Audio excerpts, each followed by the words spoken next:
transmite significado, ¿sí? Y van aprendiendo también progresivamente y sin darse cuenta aspectos que tienen que ver con el sistema de escritura, con el código escrito. Es decir, en situaciones que, bueno, que son de juego, porque no son de enseñanza formal, pero que son situaciones de enseñanza, realmente de enseñanza informal, donde los más chiquitos aprenden numerosos conocimientos. Bueno, el planteo nuestro es que las interacciones entre niños son valiosas para el aprendizaje en todos los grupos sociales, porque estos juegos y estas prácticas las hemos observado en jardines de infantes de sectores medios, en familias en hogares de sectores medios, pero son especialmente relevantes en aquellas comunidades, en aquellas poblaciones en los que los adultos, como decía antes, tienen bajos niveles de alfabetización y no pueden realizar una lectura fluida, ¿sí? En esos casos, nosotras, en la implementación de nuestros programas, lo que hemos observado es que se conforman redes de colaboración, ¿sí? Se conforman redes de colaboración donde son los hermanos, los primos y los vecinos los que leen cuentos a los niños pequeños y cuando ingresan a primer grado los ayudan a realizar sus tareas escolares, ¿sí? Y estas son situaciones que, bueno, cosas que hemos observado tanto en la implementación de nuestros programas como en la realización de observaciones espontáneas. Bueno, el programa que nosotros implementamos de niño a niño, lo que busca entonces es capitalizar estas interacciones, ¿sí? Que son, digamos, yo podría decir, una dimensión positiva de la cultura, ¿sí?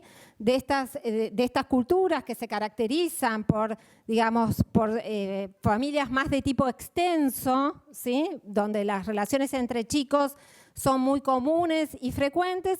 Lo que nosotros proponemos es capitalizar esas interacciones propias de esas características de los patrones de interacción propios de esa comunidad para generar una matriz, es decir, por matriz estoy entendiendo en sentido metafórico un útero, es decir, un contexto de oportunidades para andamiar el acceso de los chicos chiquitos, de los de 4 y 5 años, a la alfabetización antes de ingresar a primer grado, es decir, andamiar en el sentido de Brunner, ¿sí? Sostener, apoyar, ¿sí? El acceso de los más chiquitos a la alfabetización y al mismo tiempo fomentar oportunidades para que los chicos más grandes, ¿sí? Para que los chicos de 12 y 13 años puedan, en situaciones que son significativas, que tienen un sentido, porque es leerle a un chico más chiquito, ¿sí? Desarrollar una mayor comprensión del sistema de escritura y mejorar sus habilidades como lectores y escritores. Es decir, que básicamente es un proyecto a dos puntas, ¿sí? Apuntamos tanto a promover el acceso a la alfabetización temprano en chicos que no tienen esas oportunidades en sus casas, como a la vez apoyar el desarrollo de los más grandes, mejorar su fluidez en la lectura. Piensen que también los más grandes provienen de esos entornos poco alfabetizados y muchas veces, yo estoy hablando de Argentina porque bueno, es el medio que conozco, muchas veces terminan la primaria sin posibilidades realmente de hacer una lectura fluida, ¿sí? Y para comprender, ayer también se habló y estamos creo que todos de acuerdo, casi todos hoy en día, de que leer, ¿sí? Es mucho más que decodificar el sistema de escritura, implica mucho más que el dominio del sistema, implica mucho más que poder inferir las correspondencias entre las letras y los sonidos y escribir palabras simples, pero para poder comprender un texto es necesario tener automatizado todos esos procesos de nivel básico. Entonces buscamos automatizar el proceso en los más grandes y que los más chiquitos se familiaricen con vocabulario más complejo, estructuras sintácticas, empiecen a conocer el sistema en situaciones de lectura de cuentos mediadas por chicos más grandes. Bueno, ¿cuál es el planteo? El planteo en general de los programas de tutores que se han realizado no solamente para la alfabetización, sino en el mundo, creo que en Australia hay varias experiencias, sino para el aprendizaje de distintos conocimientos y demás, es que las relaciones en las situaciones de tutoría no son unidireccionales, ¿sí? No es que son solo del más grande al más chiquito, sino que el chico más grande, ¿sí?, como les decía previamente, al tener que leer el cuento varias veces para podérselo leer al más pequeño, practica lectura, ¿sí?, mejora su fluidez. Al tener que pensar qué palabras del cuento el más chiquito no va a entender y cómo se las puede explicar él, también mejora sus habilidades de vocabulario y también sus habilidades discursivas. Al tener que pensar cómo va a formular una pregunta de un modo preciso para obtener la información buscada. Son todas cuestiones que se pueden dar en lenguaje oral, pero que también hacen a la alfabetización, ¿sí? Porque si un chico tiene un vocabulario amplio, sí le va a permitir expresarse mejor oralmente, pero un vocabulario amplio es fundamental para poder comprender un texto escrito complejo y para poder producir también un texto escrito. Entonces, ¿en qué consiste el diseño del programa? ¿Sí? El diseño del programa involucra, ¿sí?, actividades de alfabetización y de lectura de cuentos de los niños mayores a los niños pequeños. Nosotros básicamente lo que hacemos un taller que en función de las distintas experiencias y distintas escuelas con las que hemos trabajado, porque bueno, como les decía antes, todos estos proyectos se diagraman, se diseñan en colaboración con los actores. Entonces, nosotros vemos las oportunidades en la escuela, pero básicamente lo que hacemos es un taller semanal o quincenal, ¿sí? Un taller semanal o quincenal con los niños más grandes, ¿sí? Y luego tenemos una situación a la semana siguiente u otro día de la semana donde los más grandes les leen el cuento a los pequeños. Es decir, que hay una situación, ¿sí?, hay una situación donde interactúan los chicos de jardín y los chicos de los últimos grados de primaria.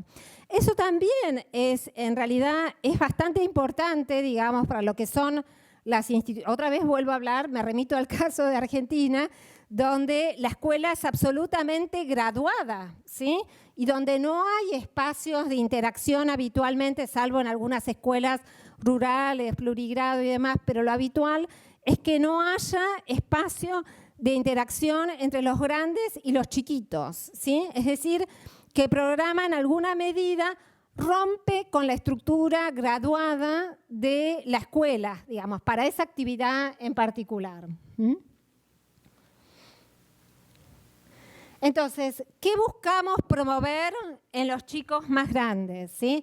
Buscamos promover, como les decía antes, la lectura fluida, ¿sí?, que los chicos puedan realmente leer fluidamente, que no tengan problemas para leer y que eso les va a permitir comprender mejor.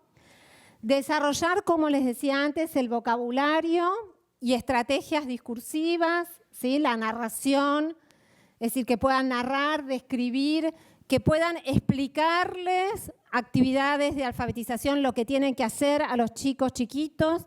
Todo eso implica, digamos, un uso preciso del lenguaje, un uso del lenguaje que se interprete, que se comprenda sin remitirse al contexto de situación, ¿sí? Y también buscamos, aunque eso después no lo estudiamos porque no es nuestra temática específica de estudio, buscamos generar actitudes de cooperación e interacciones de cuidado, afecto y solidaridad con los más pequeños. Es decir, buscamos promover eso que se gesta, que nos parece, como decía antes, una dimensión positiva de la cultura, pero que muchas veces en la escuela se pierde. Nosotros buscamos promoverlo a través de esta actividad específica. Y también buscamos fortalecer la autoestima de los más grandes. Y un poco también recuperando lo que se dijo en los paneles de ayer, que se habló mucho, bueno, de que tanto Gemma como los escritores hablaban del hecho de que, bueno, que yo lo comparto también, ¿no? No lo estoy cuestionando, pero de que aprender a leer implica un esfuerzo, ¿sí? Estoy convencida de que leer implica un esfuerzo, pero cuando, sobre todo chicos que vienen teniendo dificultades en la escuela, logran aprender a leer, lo viven, y esto es una apreciación, digamos, en el marco de los programas, pero no, lo que digo es que no es que hemos investigado esto específicamente, pero uno ve cómo eso mejora la autoestima de los chicos. Es decir, aprender a leer es un esfuerzo, pero cuando los chicos se dan cuenta de que pueden, de que lo pueden hacer, mejora muchísimo su autoestima. ¿Qué intentamos promover en los niños pequeños? Bueno, el acceso temprano a la alfabetización, es decir, buscamos que los chicos de sectores, digamos, insisto, se puede hacer con cualquier sector, digamos, con chicos de cualquier grupo social, pero específicamente buscamos que aquellos chicos que en sus hogares no tienen la oportunidad de participar en situaciones de lectura de cuentos diádicas, ¿sí? Donde un adulto generalmente le lee un cuento, tengan la oportunidad de pasar por ello en el jardín de infantes.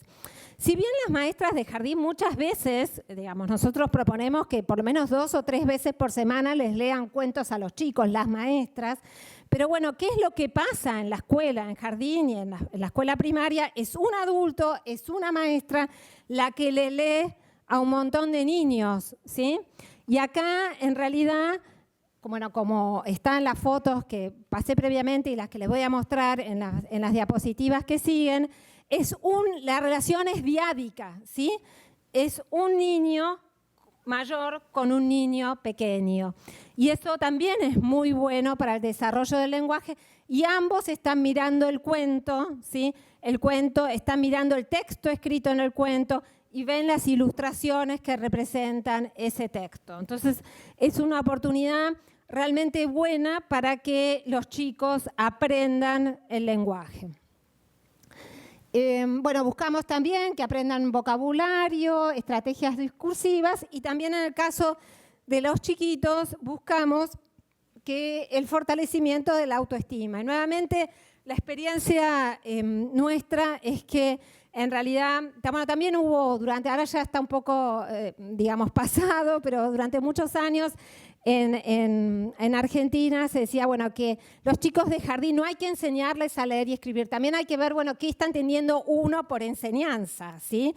Enseñanza no es tener a todos los niños en pupitres individuales y el maestro impartiendo clases, sino que se puede enseñar de muchos modos distintos y en situaciones informales a través del juego y demás. La escritura es una herramienta cultural muy presente en todos los medios urbanos, incluso en las poblaciones más marginadas, ¿sí? Porque la escritura está presente en las calles, está presente en los carteles, aunque no haya cuentos ni libros en la casa, ¿sí? Entonces, los chicos empezar a dominar esa herramienta, a darse cuenta que pueden, lo fortalece muchísimo. Bueno, entonces, ¿qué hacemos en los talleres con los grandes, ¿sí? En los talleres de niños tutores, ¿sí? Se muestra cómo leer el cuento a los niños pequeños. En general, hoy en día lo que estamos haciendo es que los talleres los llevan a cabo los docentes, ¿sí? Nosotros tenemos un montón de material preparado, guías, etcétera, y las investigadoras, las becarias, las chicas que trabajan conmigo en investigación, ellas apoyan la tarea de los docentes, ¿sí? Entonces, básicamente, se muestra cómo leer el cuento a los niños pequeños, se lo modeliza, se le muestra que no es lo mismo leer un cuento rápido, rápido, rápido, sin hacer pausas, o leer un cuento entonando, ¿sí? Se reflexiona, como decía antes, acerca de cómo explicar el significado de las palabras, qué palabras pueden no entender los chicos, cómo se les puede explicar.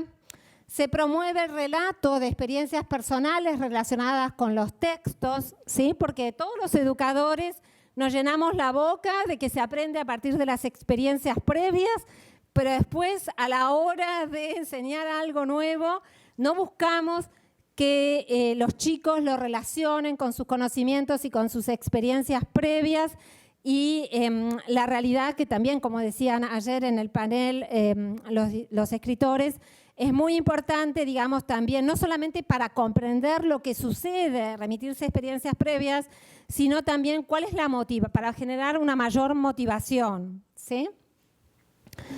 Se aprenden estrategias para ayudar a un niño pequeño a escribir su nombre y otras palabras simples.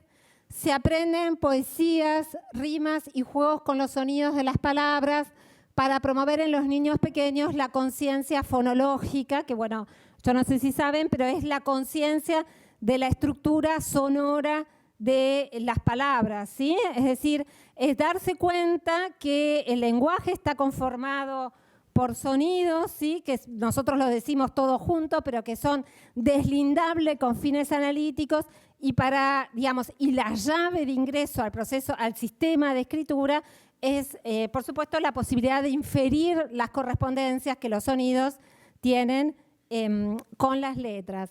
Una salvedad, bueno, voy a seguir con esto, después se los voy a comentar, pero la idea es que, como les decía antes, que al tener que leer los tutores varias veces el mismo texto para podérselo leer a otro niño, mejoran su fluidez. Al identificar palabras poco familiares y pensar cómo las explicarían, mejoran ellos mismos su vocabulario y al llevar a cabo las actividades con la escritura que realizarán con los pequeños, mejoran ellos mismos su dominio del sistema. Lo que la investigación mostró es que para mejorar la fluidez en la lectura, una estrategia que da buen resultado es leer muchas veces el mismo texto, ¿sí? Ahora, eso puede ser un castigo horrible para un chico, ¿no? Hacerle leer muchas veces el mismo texto. Pero si la motivación es extrínseca, si tienen que practicar la lectura para leérselo a otro, entonces ya cambia. Es decir, le estamos dando sentido a la actividad, ¿sí? Una cuestión me parece importante señalar para que se entienda un poco la dinámica del programa, es que nosotros, digamos, este programa se puede implementar con cualquier cuento, ¿sí?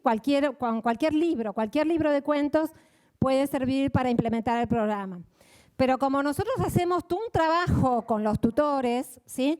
Es muy importante o facilita mucho la tarea que todos los chicos tengan el mismo cuento, ¿sí? No que cada uno tenga uno, porque entonces eso da lugar a conversaciones, interacciones, cuáles son las palabras difíciles, cuáles son las fáciles, etcétera, qué preguntas realizarían y demás. Nosotras en ese sentido trabajamos por eso, porque son los libros que tenemos, con unos libros que hemos producido nosotras, que ha producido nuestro grupo de investigación, nosotros con el apoyo, por supuesto, de organizaciones internacionales, de CARE, de Alemania, y también con el apoyo de la Fundación Arcor de Argentina, que la empresa Arcor tiene una fundación específicamente destinada a la infancia y ellos apoyan nuestros programas y ellos han editado estos libritos que también tienen una particularidad.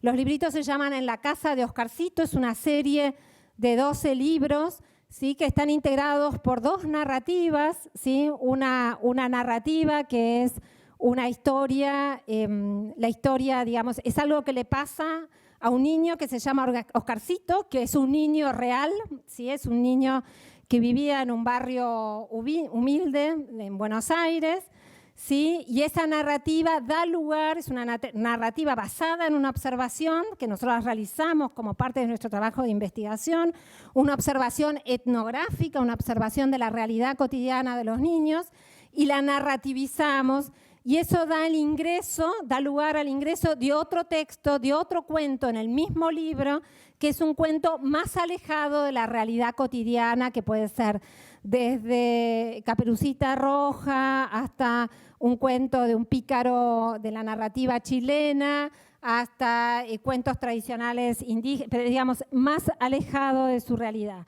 y va acompañado también de algunas actividades para promover la alfabetización temprana, de escritura de palabras simples, aprendizaje de vocabulario, etc. Entonces, los chicos más grandes, ¿sí?, practican en la situación de tutoría la lectura de ese libro y cómo explicarle las actividades de alfabetización a los pequeños, y en la situación de tutoría las hacen conjuntamente con ellos, ¿sí? Esa es la idea central, digamos. Entonces, un poco para contarles, nosotros este programa ya a esta altura lo hemos implementado más o menos en 5 colegios en Argentina y en un centro educativo comunitario. Yo voy a tomar ahora, para dar cuenta del impacto que estas situaciones tienen en el aprendizaje de los chicos, me voy a remitir a una intervención que hicimos el año pasado. Yo no sé si conocen Buenos Aires, pero en una escuela de un barrio, de una zona relativamente humilde, en Lugano, ¿sí? Y una escuela bastante grande, sí, que tiene primaria. Es una escuela confesional, pero es una escuela que recibe chicos en contexto de pobreza del barrio y que tiene primaria y jardín de infantes. Y nosotros hemos trabajado con 70 chicos de sexto y séptimo grado, es decir, de 11 y 12 años de la escuela primaria, y 70 chicos de 5 años de jardín de infantes, ¿sí? Entonces, ¿qué es lo que les voy a presentar? Les voy a presentar, por una parte, cómo fue. Bueno, nosotros les tomamos pruebas antes de comenzar el programa, y al finalizar el programa, tanto a los chicos más chiquitos como a los chicos más grandes, y también filmamos todas las situaciones de tutoría, ¿sí? Y entonces fuimos analizando cómo variaba la participación tanto del grande como del pequeño, ¿sí?, en la situación de lectura de cuentos.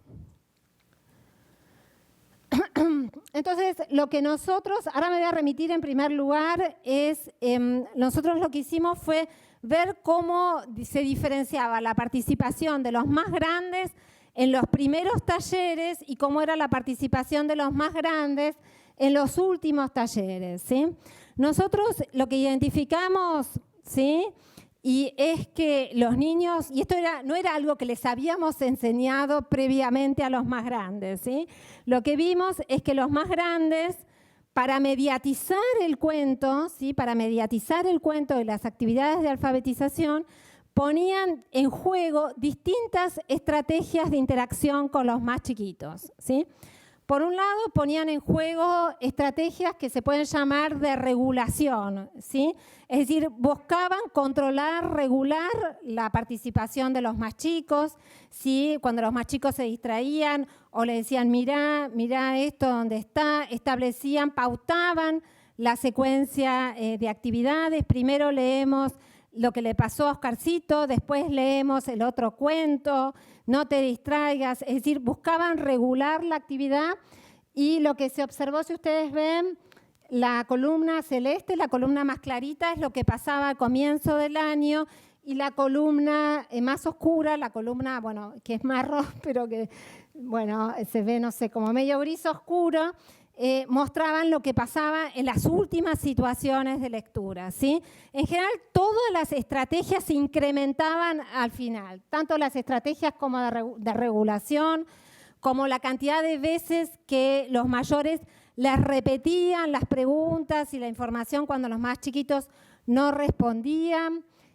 También retroalimentaban en mayor medida la participación de los más chiquitos. Cuando los más chiquitos hacían algo bien o respondían a sus preguntas y demás, ellos buscaban darles una evaluación positiva, ¿sí?, de lo que decían los más chiquitos. Buscaban reparar en mayor medida la comunicación cuando se daban cuenta que el chico más chiquito no entendía la pregunta o no entendía lo que ellos le querían decir, ¿sí? Buscaban reparar esa fractura que se producía en la comunicación, y también buscaban expandir, ampliar, es decir, aportar el conocimiento de los más chiquitos, ¿sí? Una cosa que me parece por ahí importante señalar, digo, es que algunas cosas, como les decía antes, algunas cosas más puntuales sobre cómo enseñar palabras o cómo hablar del cuento y demás, eran cosas que se trataban en el taller de tutores. Pero estas cuestiones, estas estrategias, no eran cuestiones que nosotros le enseñábamos de modo explícito.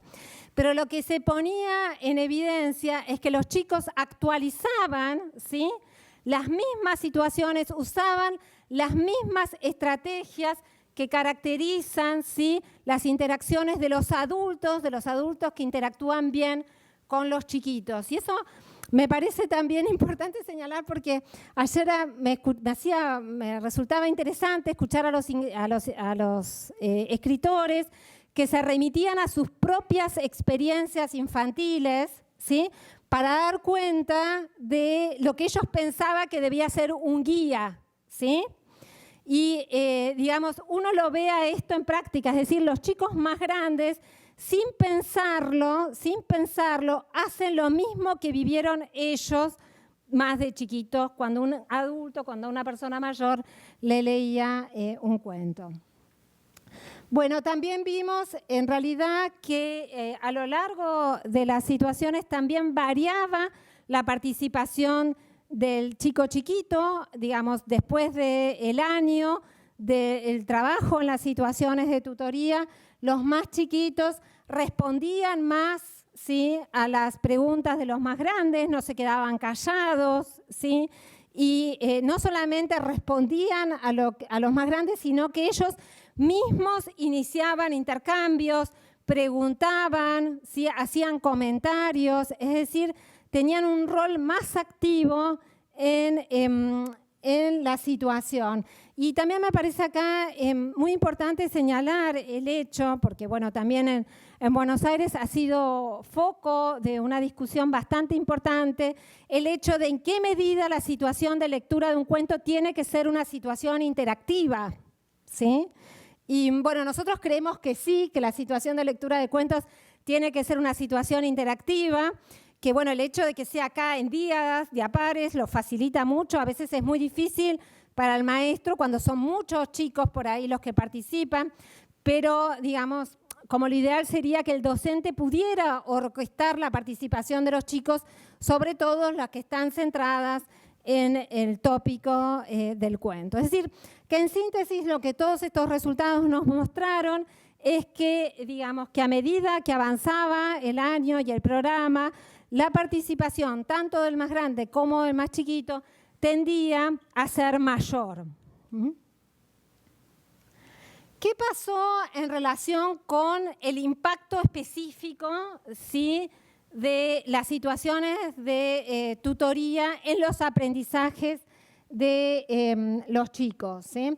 Estos son los datos de las pruebas que nosotros les tomamos a los chicos a comienzo del programa, antes de comenzar el programa, y al finalizar el programa les tomamos una prueba de escritura muy simple, ¿sí?, que bueno, que básicamente las pruebas, también es una aclaración importante, no tenían por objeto, digamos, nada que ver con el éxito académico del niño, no era la idea ver si promovían a primer grado ni nada, sino ver si lo que nosotros estábamos haciendo tenía impacto, ¿sí?, o era necesario modificarlo.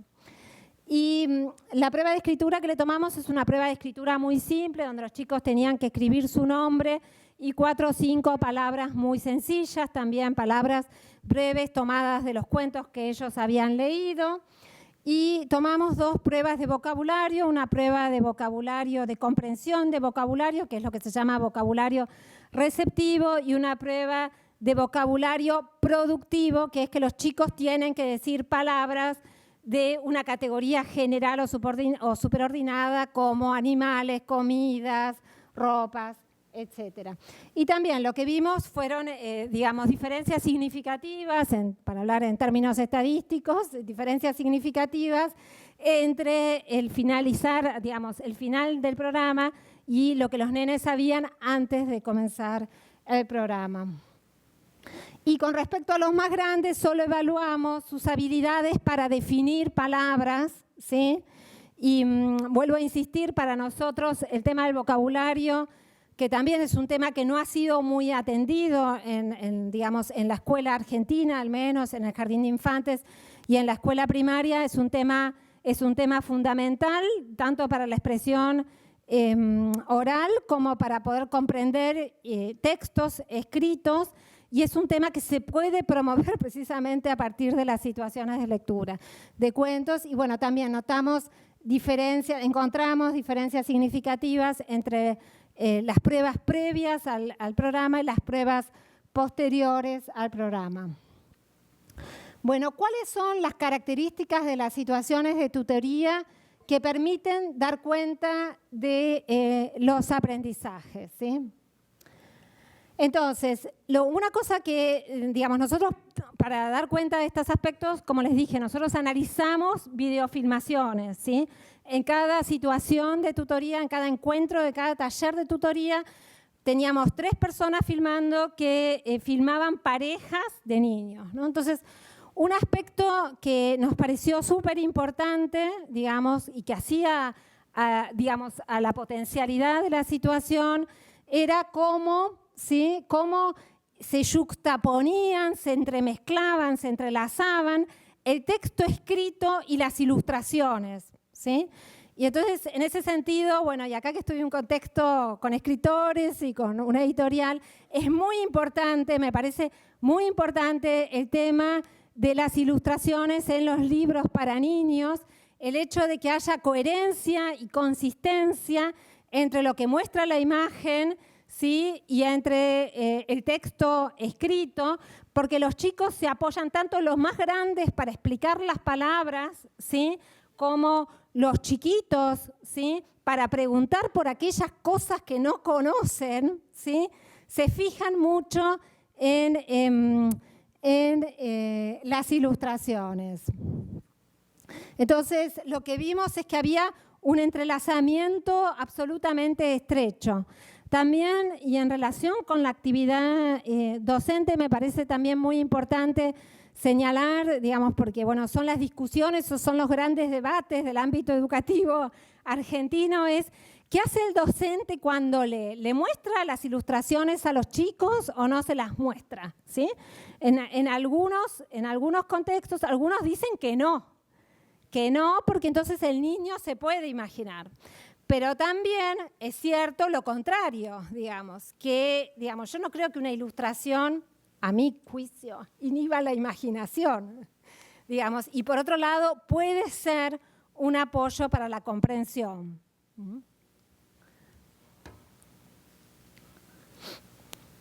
Un ejemplo, ¿sí? Es un ejemplo del rol que tienen precisamente las ilustraciones y cómo los chicos se apoyan en las ilustraciones de los libros para la comprensión, ¿sí?